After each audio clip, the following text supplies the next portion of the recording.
It's California Edition. I'm Brad Pomerance. We are joined by Debbie Arnold, member of the Board of Supervisors in San Luis Obispo County. And I'm sure you remember a few years back, Oprah Winfrey called San Luis Obispo the happiest place on earth. Well, she did that in the middle of a recession. And so what we saw was a lot of folks coming to the happiest place on earth, falling on hard times, and there was a spike in the homeless population. And San Luis Obispo has been grappling a bit since then. It's a community of compassion, but it's been a challenge. Talk to us about it. It's a very compassionate community, and also, like many other coastal areas, the weather is conducive.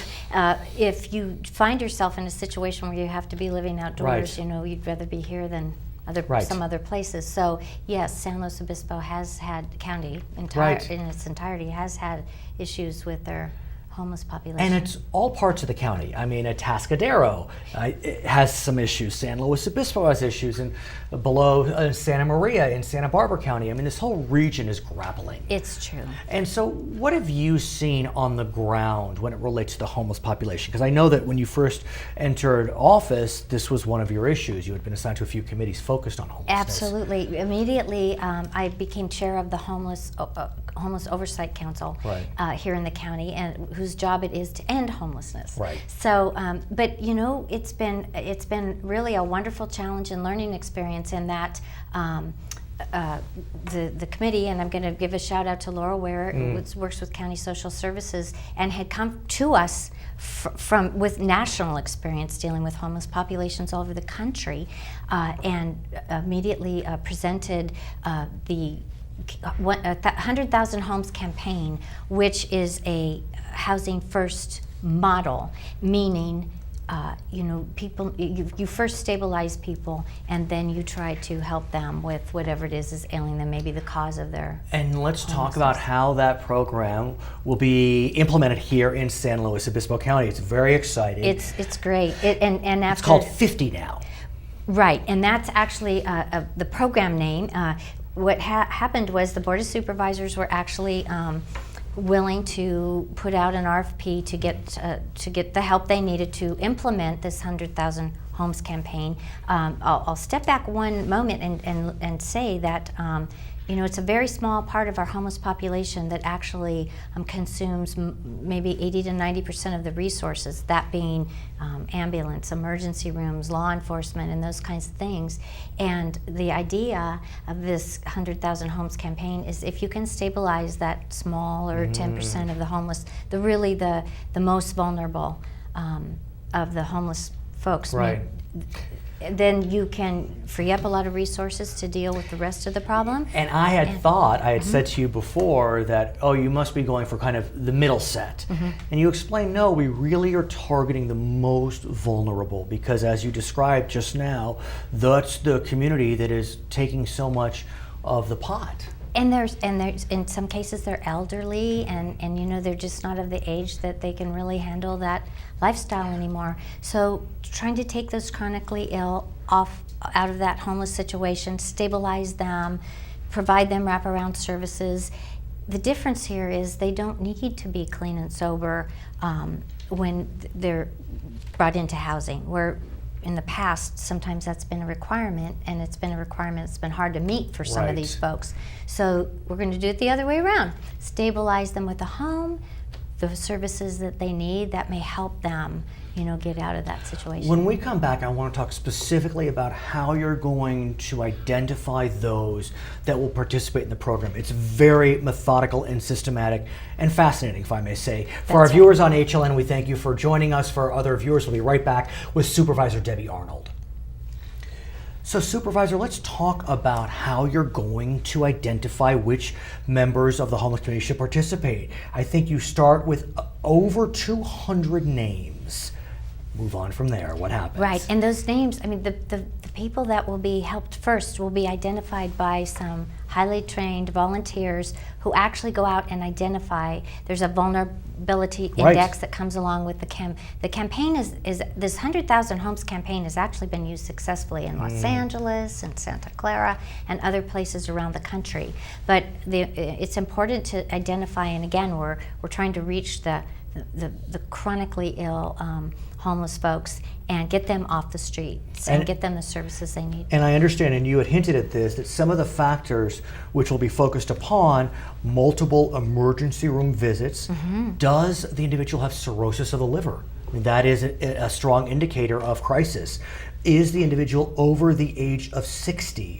What is their risk of death? I mean, there's going to be some really hardcore factors considered. That's right. And then in the end, 50 will be selected. Do we have a sense as to when this will happen? Within 3 years, and it's, I'm told, an achievable goal that within 3 years, those 50 vouchers will be used, and those folks will be identified and be, in housing with services, and hopefully on their way to leading having a healthy lifestyle.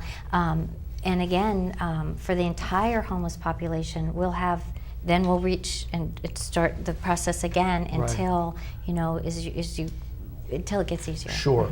I want to shift gears and speak about another crisis. This is a crisis that's impacting everyone, and that is the water crisis facing California, the Central Coast. Reports are still, they're conflicting, but it does not appear that the El Nino, which we all prayed for, is going to happen, or at least happen in a way that will provide the rainfall that we need. There are some communities for which that diagnosis, I'll say, is devastating immediately. Others are prepared for at least another year or so.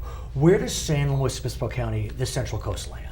The Central Coast, and I have to give a shout out to our Public Works Department here in the county, as they work with the incorporated cities in the entire county in a regional way, are prepared to face another drought year. And is there an abundance of water? No, there's not. But if you think of it as a savings account, there's money in the bank. There's water in the bank. Right. And they'll be able to, be sure that, at least the minimum water needs are provided. Along those lines, one of the ways that many residents, many businesses on the Central Coast have survived during this drought is through tapping groundwater. And as you know, in Sacramento, there was a lot of discussion about whether our groundwater was being tapped to such an extent that it was a detriment to us and future generations. Give us a sense as to whether what you hear, what you see on this issue of tapping groundwater and overdrafting, if any. The water sources need to be managed in a good way. And many of in San Luis Obispo County, we're very dependent on our groundwater. We are sitting in the North County over one of the largest aquifers in the country. Literally. So there is water there. In some areas, we're realizing that we have a concentrated demand that is not sustainable. But we've already, even before this year, in this county, tackled that problem and provided surface water that is still coming online. The Nacimiento water wasn't even fully used and allocated this year. But as you know, in Sacramento, groundwater legislation has been passed, creating a regulatory environment. That's right. Do you feel as if the balance of that legislation was appropriate, giving locals most of the control, but if the state has a sense that maybe they're not doing what the state believes they should do, there can be some state intervention? And time will tell. Regulation often costs money. Yes. And later on down the road, we'll see if it becomes too onerous. But I think, honestly, this county has done a fantastic job of managing their water supply, both surface and ground, and I think time will show that's true. And even before this legislation was passed, Katya Oshajian, member of the State Assembly, was working through a groundwater basin plan, the Paso Robles plan, which we've been speaking about quite often. Right. So there's no doubt that this county is looking to exercise its local control. Well, actually the county itself is been giving drought updates once a month, and we are in good shape. Her name is Debbie Arnold. She is a member of the Board of Supervisors in San Luis County. I'm Brad Pomerance. It's California Edition.